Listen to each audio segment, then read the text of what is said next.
You remember this thing? This is my Nintendo 3DS. Yes, obviously I have to go with the red and black edition. Back when it originally came out, this is not the new Nintendo 3DS. This is actually the 3DS XL. So I guess I was kind of lying when I said it was the original 3DS. It is not, but it is the 3DS XL because when I heard that they were making bigger screens, that's the one that I opted for. Now, why exactly am I bringing this out during a video in 2019? Well, that's because some time ago, I was actually reached out by somebody here on the YouTube channel, posted a comment on one of my videos. I can't remember which video it was. I wanted to say it was the 3DS collection video, but I went back in there, could not find the individual, but somebody asked me if the 3DS is a worthy buy in 2019, in the year that we're at, especially with how successful the Switch has become and how some of the handhelds of old are starting to kind of become relics of the past, of the gaming past.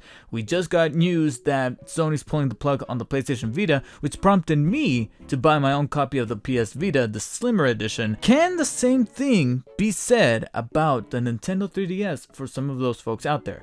That's what this video is going to be about. Before I get started, guys, do not forget that I am now doing much more regular streams, both here on YouTube, but much more predominantly on Twitch. I've been doing some streams lately that have been exclusive to Twitch that you will not find here. So if you guys want to follow me over on Twitch, the link is in the description below, or you could simply just search Dark Spider David, all one word, no caps.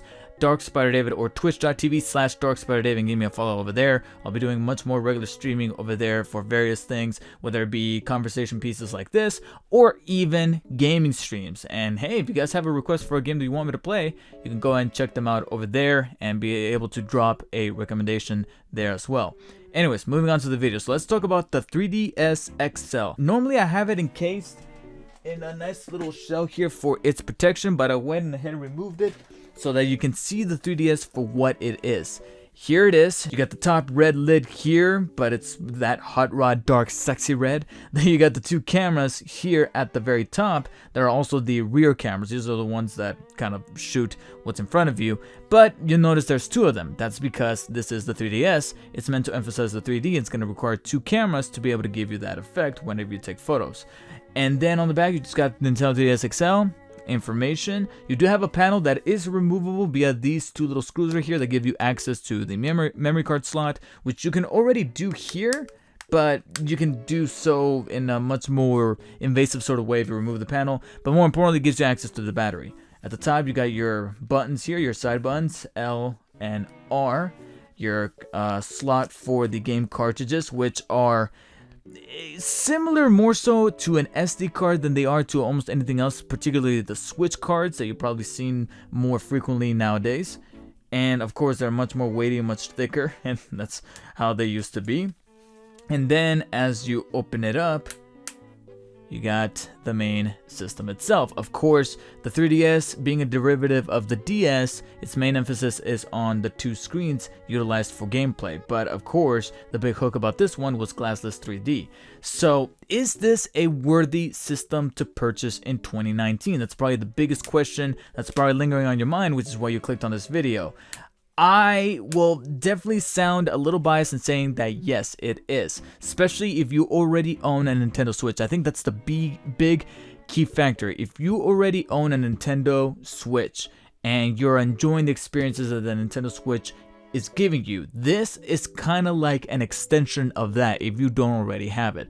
Now granted, this is not going to be a console handheld hybrid, and the Switch is going to be able to fill in that void for you, especially when you're playing major console experiences like Smash Bros, Legend of Zelda, or even some AAA experiences that are being ported over to the Switch, such as Wolfenstein 2 and Doom, that you can now take home and take with you on the go wherever it is that you are going.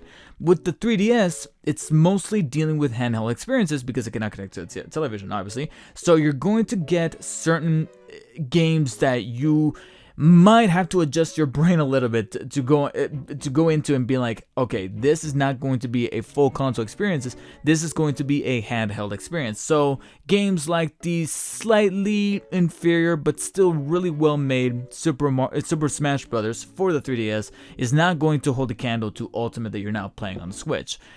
you need to know that ahead of time, because if you don't, you're not going to have a very enjoyable experience with the 3DS should you decide to pick up on one. Not only does that go for the actual kind of composition of the games, whether it be how big they are, but also of course how they visually look, not only from the games themselves, but also from probably the user interface within the system itself. Once I turn this freaking thing on, you'll notice that, you know, getting used to this interface is going to be a little jarring if you're coming back over from the Switch. If you've never owned the Switch, then at least you can only go up from here.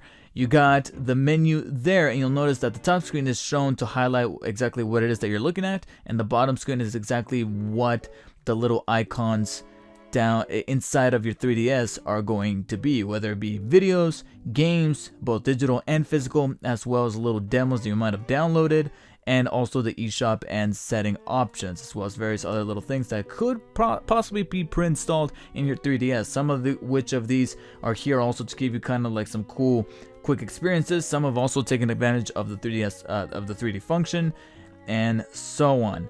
It is a little obtuse to recognize where certain things are. And this is, I guess, I'll use as a segue to my current 2019 experience with the 3DS. I guess this is kind of where I jump into the same boat as you guys, where for a while I was away from my 3DS. And like I said, I was mostly focusing on console experiences, PlayStation 4, PS3, Xbox. Now with the Switch, I reverted back over to the 3DS saying, you know what, let's give that thing another shot. And while doing so, I told myself, you know what, I'm going to stick with this thing for at least 3, maybe 4 games so that I can get a proper assessment as to whether or not this is a worthy system in 2019. So I've been playing, of course, a default standalone core Pokemon game. In this case, it was Pokemon Y. I know some of you might argue that might not be one of the best Pokemon games out there, but it was the next one that I never got to finish. I've always started it before, but I never got to finish until now. Pokemon Y, also went and played the ports / remasters of Starfox 64 from the N64 times, as well as Luigi's Mansion, which I personally never played. And also, I'm on track to play some other exclusive 3DS experiences like Legend of Zelda Triforce Heroes and Fire Emblem Awakening. Now, when it comes to these different types of experiences that I played that, like I said, are a mixture of ports and remasters and also, you know, standard games that you would expect out of the 3DS, sure, they're not going to look their best. They're not going to look as refined, as polished as some games, some even smaller games do so on the Switch, because of course you're not even dealing with an HD screen on either one. You got the standard one here, which is primarily there for the touchscreen, and then you got the rectangular 16:9 one here at the top that's not even full HD. I don't think it's even HD to begin with, especially when you do include the 3D glassless 3D technology that I think you can kind of see going on a little bit right there, but it's a little tough to emulate on camera because the camera, after all, is just one lens. This is designed for 2 lenses, aka our eyes. So while playing, I came across certain things that still made it easy for me to build a habit out of playing this routinely. Like, I never thought, okay, enough of the 3DS, I want to jump back over to the Switch.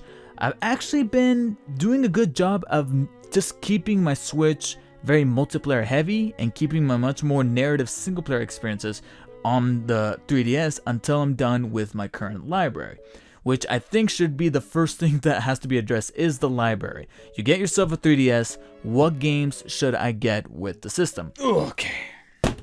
This is, for the most part, my library of 3DS games. Now, I'm missing a couple, but I feel way too lazy to go over to my room. It's literally just a couple. It's like 2.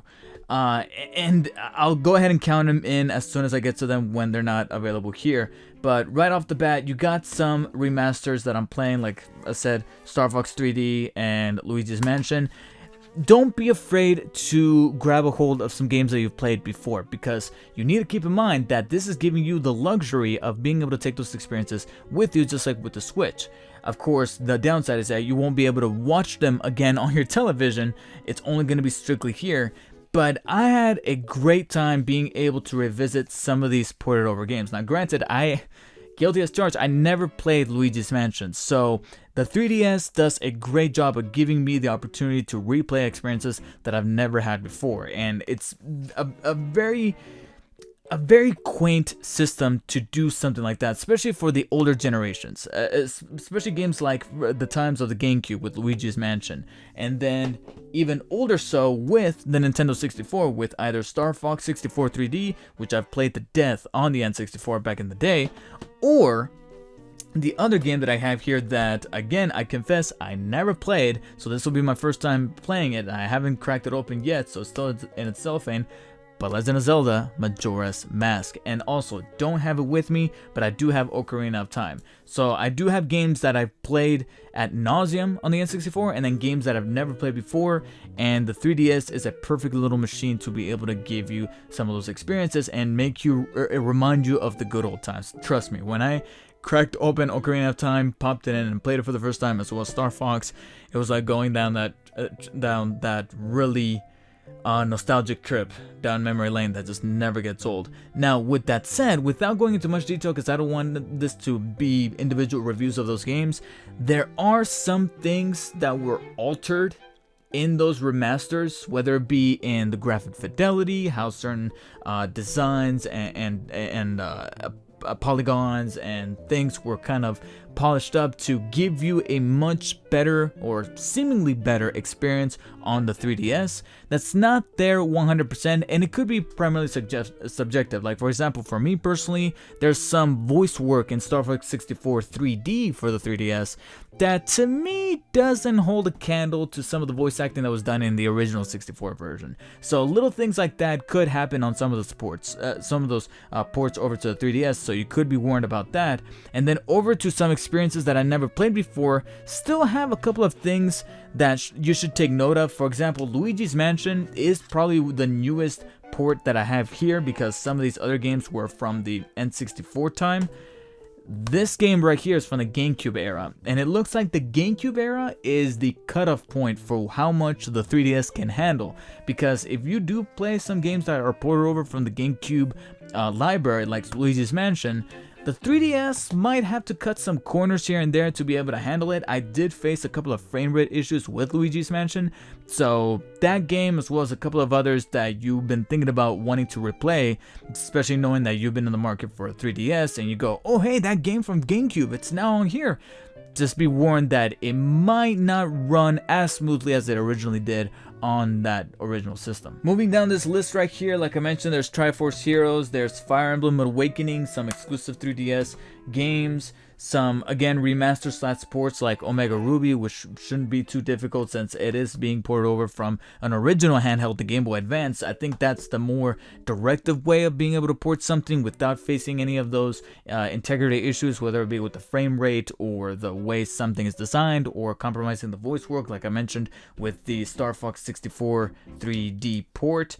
And that's also another little issue that became the butt of a joke for so many different outlets and so many analysts out there, is that the 3DS may not have the most diverse and very snowball-y type of game library, where you buy one and then you just can't wait to buy the other, and then you see another one on sale and then nab it. Not the way that I've been doing with the Switch, because trust me, right now I'm actually becoming a little overwhelmed by how many games I've been able to purchase for the Switch.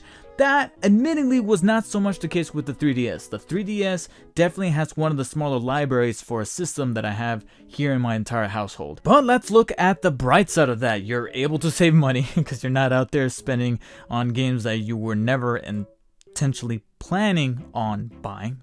The Nintendo Switch, I don't think I've ever really wanted this, but it was on sale.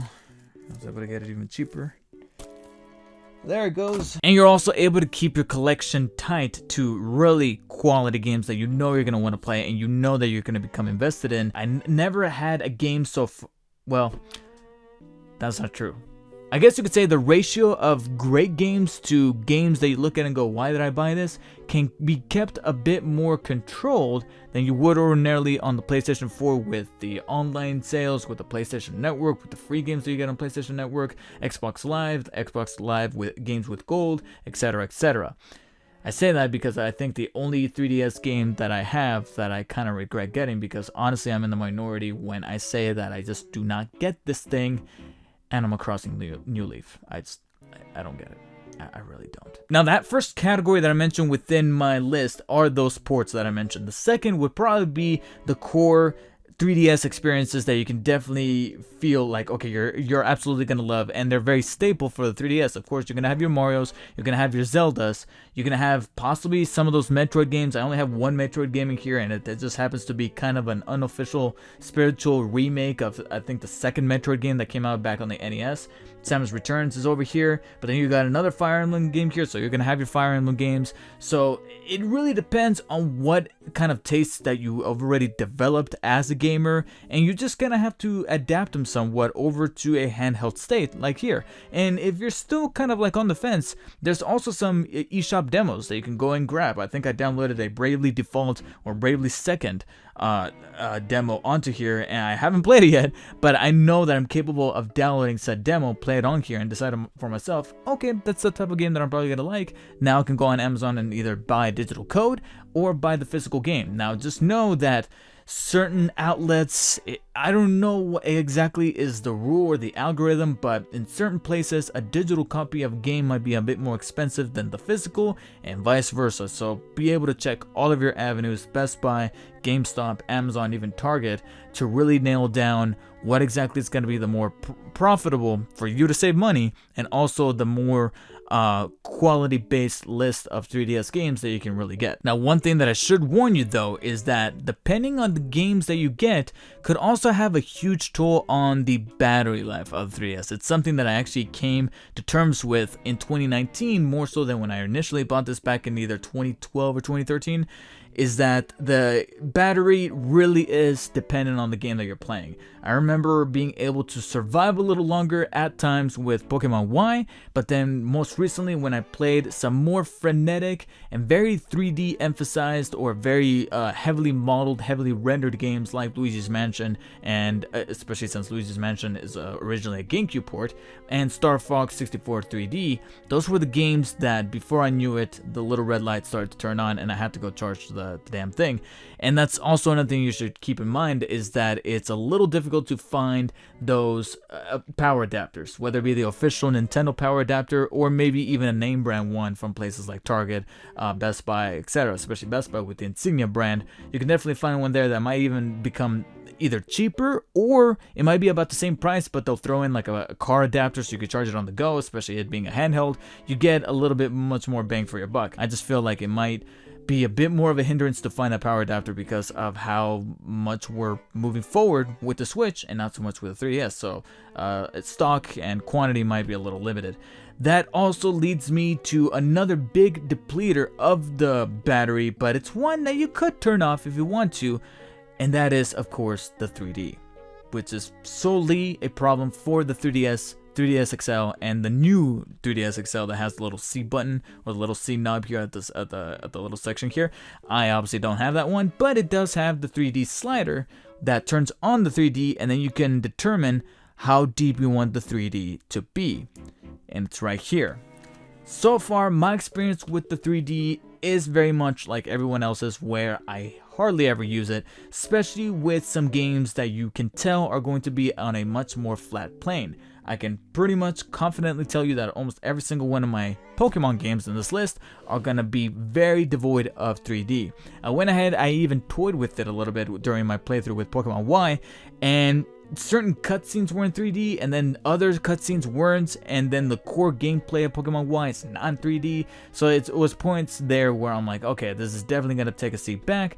And this is where I wouldn't blame you if you wanted to opt for that 2DS XL that's able to fold, so that you can cut a little bit on the cost and cut a little bit on that battery life.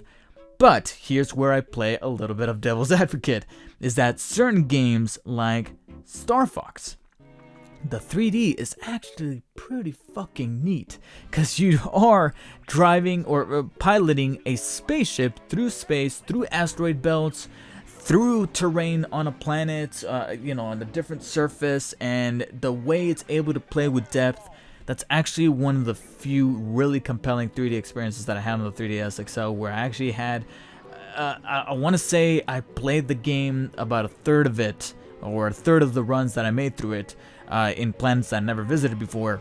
I would turn the 3D on and experience it that way. Sure, it started to give me a little bit of a tingle of a headache, but I was able to get accustomed to it. Now, this is also where it kind of reverts and comes back full circle to another nitpick of mine, is that Starfox 64 is not exactly a very comfy, play before bed type of game. It gets frenetic at times. It could also be very difficult at times. So you're going to find yourself kind of, moving the 3DS like this way when you're playing. That is actually going to provide a huge issue with the 3D, because one of the biggest rules that the 3DS XL will tell you about the 3D is that you have to keep the system leveled at all times between 6 to 12 inches away from your face. So you kind of have to keep it steady like this. Very difficult to do when you got a game where you just kind of get into the moment and you're playing like this and you start to kind of bend this way and that way, and it's going to throw the 3D off. Not only that, but it's also going to cause potential health problems or eyesight problems, because your brain is kind of programmed to look at the 3D a certain way, and when you move the screen, it's going to blur a little bit, and then before you know it, you're chugging some aspirin. If you already have your eyes set on a 3DS or 3DS XL system, that 3D is something that's going to come with the territory, and I would recommend experimenting with it at least a couple of times during some of the games that you're planning on playing. But just know that it's not a mandatory thing. Some of these games took advantage of it. I remember Link Between Worlds didn't have anything like popping out at me, but it kind of provided a good depth of field because the camera's from top down, so it was almost like I was looking at a little window of the world. That was pretty cool. And then again, going back to Star Fox, it had a really cool system where it looks like the R-Wing is actually coming out of the screen and giving me a good depth of field through the planets and through the interplanetary travel. But then other games like Pokemon, it was pointless. So the 3D technology was ambitious, but it was possibly a little bit too ambitious at the time, that you can clearly tell why it wasn't there on the Nintendo Switch to begin with. So if you do feel like 3D is not at all a big thing that you require in your 3DS to kind of cover all your bases, then I wouldn't necessarily blame you if you wanted to go for that 2DS XL that's able to fold. That way you still got the clamshell design to protect your screens, but you take away the 3D effect, and you're able to save some money and also some battery life. Whichever one it is that you get though, I conclude with the video by saying that the 3DS is definitely a system that should not be taken for granted. If you do happen to have one and it's buried somewhere, I feel like this year is the year to play it. Sure, you might have the Switch. Sure, they may be releasing so many games this year for the Switch. We do have Metroid Prime 4, possibly the Metroid Prime trilogy coming to it, a core Pokemon game later on this year, etc, etc, and I still have a shit ton of Switch games to play, both in the multiplayer aspect of things and single player.